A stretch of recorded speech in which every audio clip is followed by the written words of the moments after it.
Je suis ravi de vous retrouver pour ce nouveau Mercato. Pour mémoire, nous sommes diffusés en exclusivité sur les comptes LinkedIn et YouTube, des plus encore. Le Mercato, ce sont les mouvements. Commençons par les hommes et les femmes. M&G a recruté un ancien de Natixis IM, Joseph Pinto, pour diriger son activité de gestion d'actifs. Il s'occupera d'asset management et de distribution en France, mais aussi en Belgique et en Israël. Vous pourrez toujours, bien entendu, retrouver et échanger avec les équipes de Brice-Angers et bien sûr Brice-Angers. Puisqu'on parle de Natixis, allons chez l'un de ses affiliés, DNCA. Tout le monde connaît Jean-Charles Mériot. Il commence à préparer sa succession. François Collet, qui était arrivé il y a 5 ans dans la maison, est nommé directeur général adjoint des investissements pour travailler à ses côtés. Du côté d'Amplegest, désormais dans le giron de Cyrus Conseil, ça bouge beaucoup. Anthony Lapère est devenu directeur de la gestion diversifiée. Il est rejoint depuis quelques jours par Maxime Dumortier. Pour mémoire, en octobre dernier, Gilles Constantini avait aussi rejoint Amplegest pour enrichir l'équipe de gestion Pricing Power. Restons chez Cyrus avec une promotion, celle de Émilie Yanceau, qui a été nommée il y a quelques jours directrice marketing et communication du groupe Cyrus. Chez Euraseo, aussi beaucoup de mouvements avec un nouveau tandem à sa tête.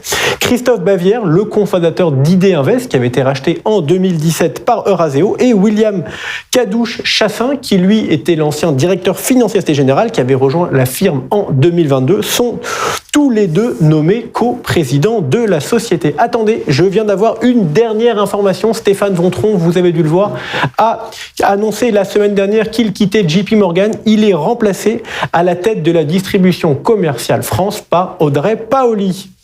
Ça bouge aussi dans les groupements. Nous avions annoncé il y a quelques mois sur ce plateau le rachat de Magna Carta par April. Nouveau changement, le président et fondateur historique de Magna Carta, Vincent Courroyer, quitte la société. Il est remplacé par Julie Compagnon. Julie était déjà dans la maison puisqu'elle s'occupait de l'autre groupement 1215. Si on reste dans les groupements, il y a aussi la création d'un nouveau groupement qui s'appelle Les Associés, un groupement créé par des CGP pour les CGP.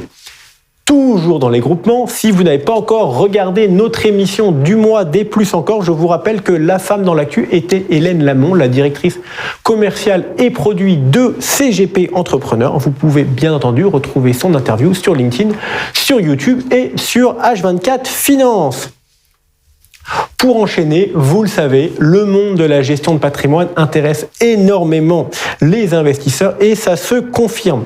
Laplace, l'agrégateur de CGP du groupe Cristal, a fait une nouvelle acquisition, un très beau cabinet, la financière du Capitole, fondé par Jean-Luc Delsol. Jean-Luc Delsol devient le directeur France de Laplace, qui est toujours présidé par Benoît Lombard. 123 IM, un acteur historique du private equity, fondé par Xavier Antonios et Olivier Goy il y a une vingtaine d'années, vient d'ouvrir 25% de son capital. Pourquoi ? Pour avoir les moyens de participer à toutes les opérations de consolidation du marché. Opération qui devrait être particulièrement riche dans le monde de la private equity où il y a de nombreux nouveaux acteurs qui se sont lancés. Toujours dans le monde du rachat et de la consolidation, Alfie Partners a été racheté par Apex Group, un fournisseur de services auprès des fonds d'investissement. Preuve de l'intérêt de toutes ces sociétés pour la promotion des fonds, notamment étrangers. Alfie Partners, vous devez les connaître, il représentait de nombreux fonds en France avec lesquels vous avez pu échanger. Enfin, je voudrais remercier Patrimonia qui nous ont écoutés. La semaine dernière, le mois dernier, nous lancions le journal Décalé. Patrimonia a eu l'élégance, quelques jours après, de décaler la date de Patrimonia au 26 et 27 septembre, donc un mardi et un mercredi, pour nous rendre hommage. Il y a peut-être aussi la Coupe du Monde de rugby, mais c'est surtout, bien entendu, pour nous rendre hommage, donc je les en remercie.